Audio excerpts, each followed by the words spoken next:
Thomas Watson, the former CEO of IBM, once said, "Would you like me to give you a formula for success? It's quite simple, really. Double your rate of failure." You're thinking that failure is the enemy of success, but it isn't at all.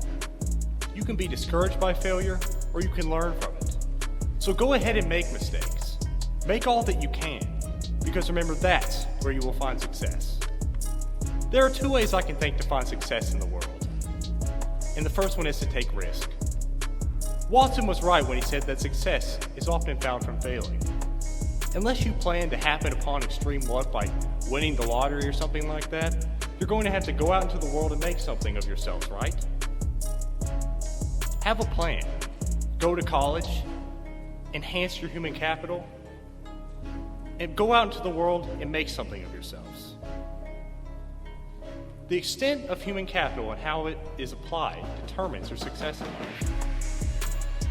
And when you go out into the working world, I really hate to be depressing, most of us will fail, and we will fail miserably. But it is how you deal with that failure that will determine your success.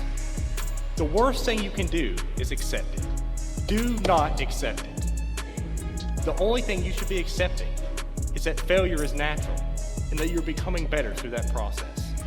I'd like to share some stories about failure, and you can tell me if these people accepted their failure or if they learned from their mistakes to better themselves. Bill Gates. We all knew he dropped out of Harvard to start Microsoft, and the rest was history. But it really wasn't. What most people don't know about Gates is a company called Traffic Data. It took raw data from roadway traffic to hand it to software engineers to design better applications. It was a complete failure, with no sales. And it was embarrassing for Gates. A few years later, he renamed the company Microsoft, and the rest was history. Colonel Sanders, the same chicken recipe we all know and adore today, denied 1,009 times by different restaurants before it was accepted. Walt Disney, fired by a newspaper editor because he lacked imagination and had no good ideas. Oprah Winfrey, fired from her first job as a television producer because she was unfit for TV. J.K. Rowling, just 5 years before the first Harry Potter novel was published. She was divorced, severely depressed, had published a series of novels with no sales, and she was on welfare. Michael Jordan, cut from his high school basketball team. Dr. Seuss, first book rejected by 27 different publishers. And my favorite, Steve Jobs, kicked out of the company he started after dropping out of college. He founded a company called Next, which failed.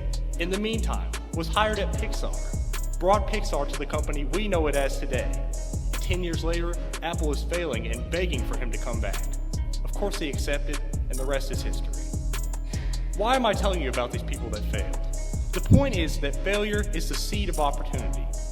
You will get nowhere in life only doing what you feel comfortable doing, playing to the abilities you are familiar with.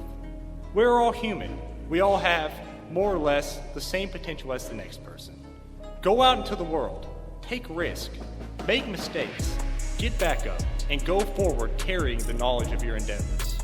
T.S. Eliot once said, "Only those who will risk going too far can possibly find out how far one can go."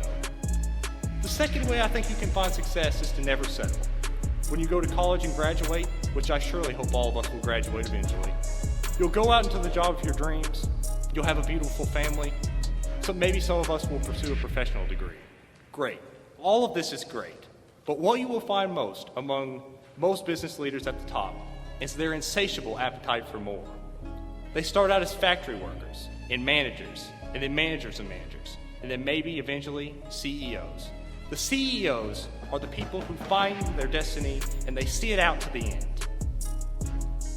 The ones who will persist through any kind of opposition. They will push until they cannot possibly push anymore. This is not to be confused with greed. I think the willingness to never settle is you wanting to see your potential out to the end. I'd like to give you two short examples of people who I believe never settle. Jen Fields, who is the current president of McDonald's, oversees 14,000 restaurants and hundreds of thousands of employees. Where was she in 1978? A fry cook at the same restaurant where she now sits at the top. Can you imagine that? literally working from the absolute ground floor of a company to becoming its most esteemed staff member. How did she get there? Because she never settled, and she had the desire to reach her true potential. Everyone knows I like Donald Trump, but most people don't know why.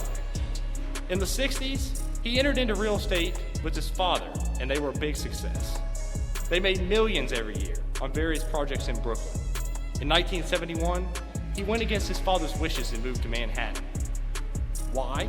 Because he knew there would be limits to middle-income housing in Brooklyn, and he thought that real estate could be a worldwide enterprise, and not just a small practice in Brooklyn. To make a long story short, it obviously worked out for him, right?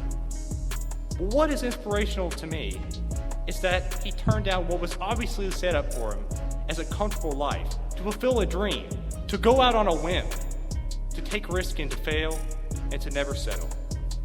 In conclusion, if I could offer you any advice, it's to take risk, to never settle.